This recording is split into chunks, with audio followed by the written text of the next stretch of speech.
You became a freelancer for freedom, but all you did was swap your boss for a dozen clients, and every one of them expects your time.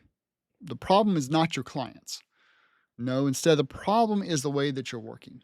You see, most freelancers, they don't realize that they've built themselves a job instead of a business. But the good news is that there is a way to escape. And that all starts by building something that works when you don't. In this video, we're going to talk about why trading time for money is keeping you trapped, the mindset shift you need to make if you want real freedom, and the exact steps you can take to start building recurring revenue. I mean, this is the path that takes you from a freelancer to founder. Now, here's why time-based work traps you. You see, when you trade time for money, you're stuck with a hard ceiling. There's only 24 hours in a day. So no matter how much you raise your rates, your income has a cap. Now, I'm all about raising rates and charging for your value. But even with that, if you're the one providing the service, then there are literally only so many hours in the day. But the pressure doesn't stop there, because when clients are paying for your time, they actually feel entitled to every piece of your life. And that means you have left one boss, but now you have a dozen new bosses, and each one is wanting to pull you into a different direction. I know this because I live this. I thought leaving my job meant I'd finally be in control. I used to work for three brothers, and there were some business decisions they made that I didn't agree with, mostly that they weren't charging enough. I thought if I go on my own, I'll either succeed or I'll fail, but at least the decisions will be mine. So I launched my consulting business. I picked up freelance projects, including working for the company that I just left. But it didn't take long before I realized I'd simply traded one boss, well, three bosses, for many. And if I took on too many clients, my time vanished completely. Now it's back where I started, trading time for money. And it was during this time is when I knew that freelancing itself wasn't the freedom that I thought it would be. It was just a job with more bosses. And some freelancers try to escape by hiring help. But what happens then? Well, you're still selling hours, you just added payroll, management headaches, and more moving parts. The trap looks different, but it's still a trap. It's a better trap than trying to do it all yourself. But unless you're growing that business into a real asset that pays you even when you're not there, then really all you've done is upgrade to a little larger prison cell and maybe slapped a new coat of paint on it. Here's the truth though. Freelancing gives you income, but recurring revenue is what gives you freedom. And to make that shift, you have to stop thinking like an hourly worker and start thinking like a founder. An hourly worker asks, how much can I charge for my time? But a founder asks, how can I create an asset that keeps delivering value even when I'm not in the room? That's the key difference. Time-based work is all about your input. It's recurring revenue, on the other hand, is all about the assets output. Remember, as Daniel Priestley says, income follows assets. And when you build products, systems, memberships, you create something that works for you instead of you always having to work for it. It doesn't mean it's easy, but it does mean that you build it once and then that same work serves many people. The beauty of a product and recurring revenue is stability. With freelancing, you start every month at zero and you scramble to fill your calendar. But with recurring revenue, like from a SaaS, you start each month with income already lined up. That means you can plan, you can breathe, and you can grow without the constant panic of where will my next client come from. I remember when I made this shift myself.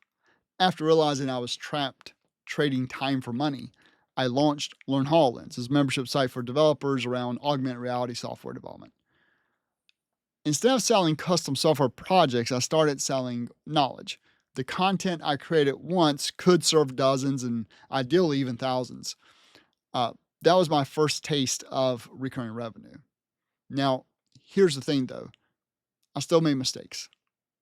The biggest one is my audience was too small. At the time, there's only about 1,000 developers worldwide working on the HoloLens.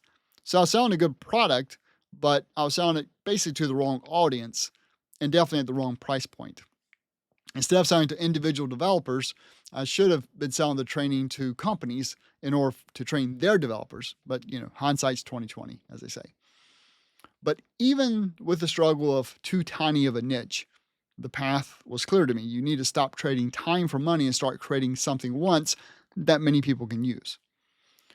The next step up is to productize your service and sell it on a recurring basis. But that still keeps you closer to trading time for money. It can work and it's easier to get started, but it's not the end goal.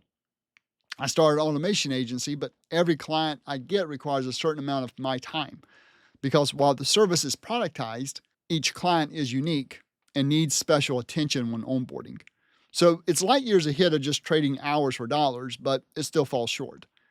Because if you want true freedom, the kind of freedom where your work supports your life instead of your life serving your work, then recurring revenue from an actual product is the mindset shift that you need to make. So if freelancing is a starting point and a productized services or stepping stones, then what's the actual path to this freedom? Well, let's break it down.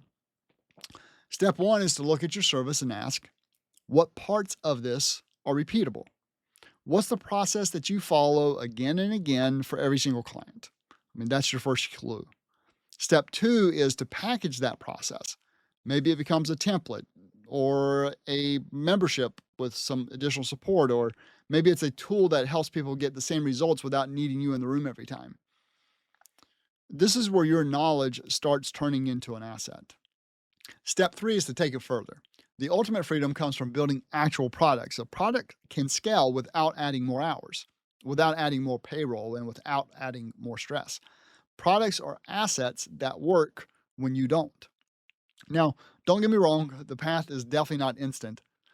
It takes testing, it takes refining, it takes building something that people actually need. But it's the shift that takes you from being stuck in a slightly larger, freshly painted prison cell to walking free with a business that works for you. The bottom line, as a freelancer, your income depends on your effort. But as a founder, your income depends on your assets. Freelancing gives you income, but it traps you with time. Productized services takes you a step forward, but they still pull you back into that cycle of client work. True freedom, the kind of freedom where your work supports your life instead of your work controlling your life, it comes from building assets that deliver. Now, here's the good news. You don't have to figure all this out overnight. You can take it one step at a time. First, find what's repeatable in your service, then package it, and finally move towards building a product. That's the journey from freelancer to founder. And if you enjoyed this video and you're serious about reclaiming your time, I want you to check out my Working Half the Time playlist. In this series, I go deeper into automation, delegation, and building systems so that you can free yourself from the constant grind of hours for dollars. So you can click here to watch it now, and I'll see you in the next video.